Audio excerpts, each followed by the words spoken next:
আসসালামু আলাইকুম এভরিওয়ান, আশা করি সবাই ভালো আছেন। দেখেন, মালয়েশিয়া তো আপনি যাবেন। এখন যাওয়ার জন্য যে মেইন বাধাটা সেটা হচ্ছে যে আমাদের সরকারি তরফ থেকে অনুমোদন পাওয়া।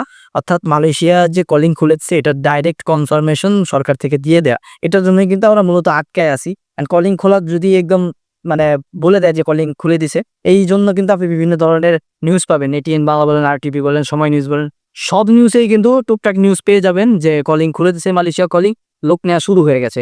এ ধরনের আপডেট আপনি পেয়ে যাবেন। কিন্তু এই ধরনের আপডেট আপনি পান নাই। সো এর জন্য মূলত বিভিন্ন ধরনের আপডেট আমি দিয়ে যাচ্ছিলাম। এতদিন যে আপডেট আসে নাই, আপডেট আসে নাই। সবাই ফোন দিলে একই কথা বলতেছিলাম যে এখনো অনুমোদন দেয় নাই, এখনো এই স্টিল এই অবস্থায়। এখন যে ভিডিওটা বানাচ্ছি এই মুহূর্ত পর্যন্ত এখনো কোনো আপডেট আসে নাই। কিন্তু কিছু এই ভদ্রলোক আছে, দালাল আছে যারা সাবা সারাক নিয়ে লোক নিতেছিল। তো তাদেরকে মূলত জবাব দেওয়ার একটা ভিডিও আমার আছে, এর আগের ভিডিও আপনি দেখে নিতে পারেন চ্যানেলে গিয়ে। আর এখন যদি আপনি আপডেট জানতে চান, এখন পর্যন্ত বলবো যে মালয়েশিয়ার কলিং এখনো অফিসিয়াল ভাবে খুলে নাই।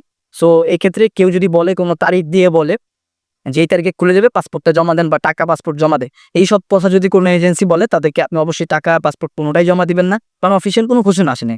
কিন্তু আপনি যদি যাই না রাখেন সেই ক্ষেত্রে আপনার কোনো সমস্যা নেই, যে আপনি যাই না রাখলেন এই তারিখে খুলবে, খোলার পরে আপনি আপনার কার্যক্রম শুরু করেন। এখন আমাদের কাছে সর্বশেষ যে আপডেটটা আসছে যে 15-16 তারিখে মধ্যে খুলতে পারে, অথবা এই মাসের মধ্যে যে কোনো এক তারিখে হয়তো খুলে দিতে পারে। আর যদি এই মাসে নাও খুলে, এইটা ওইটা করতে সময় নষ্ট হয়, তাহলে সামনের মাসে খুলে দিতে পারে।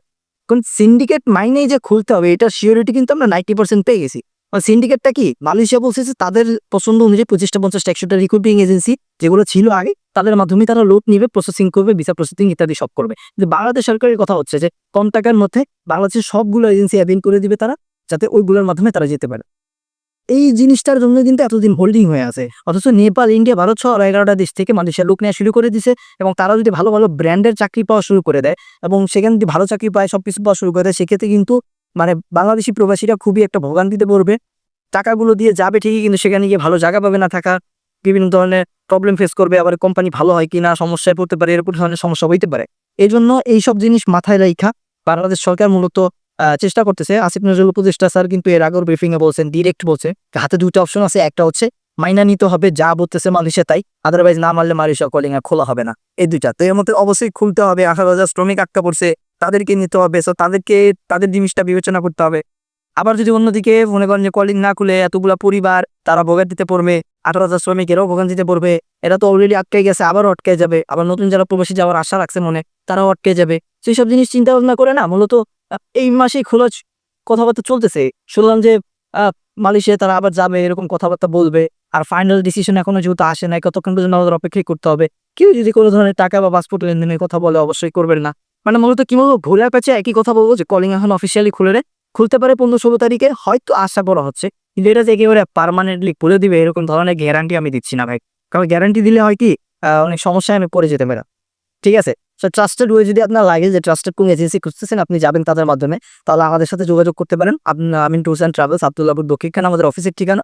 আবার স্ক্রিনে দেওয়া নাম্বার আছে, এইখানেও আপনি আমাকে কল করতে পারেন, যাতে আমি আপনাদেরকে সর্বশেষ আপডেট দিতে পারি। হোয়াটসঅ্যাপ গ্রুপ আছে, সেখানেও জয়েন করতে পারেন জয়েন করার মাধ্যমে, সেখানেও আমি আপডেট জানিয়ে দিব। ঠিক আছে?